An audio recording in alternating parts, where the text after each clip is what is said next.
Yuvarlan arabi ömrün yaradı açık meydanının darmin darin akşam yapılıyordu demir kapısı devir şimalının darmin darin akşam yapılıyordu demir kapısı devir şimalının darmin darin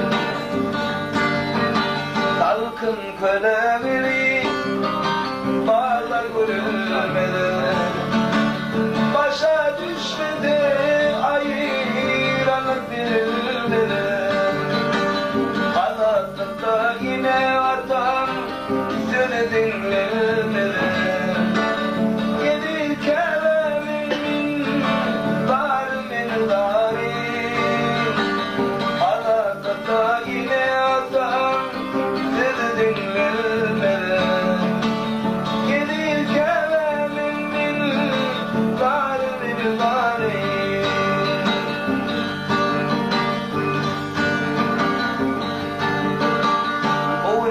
bir boşar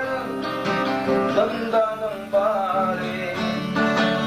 deyip arzu eder bildiğin bari Allah köme gitsin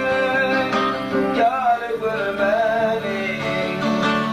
verir dildarımın darımın darin Allah köme gitsin yâr görmeni verir dildarımın darımın darin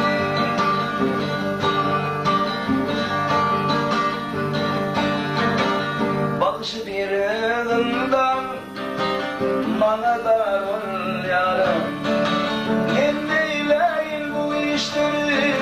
kısmetımda varım en yürüm bu gitsin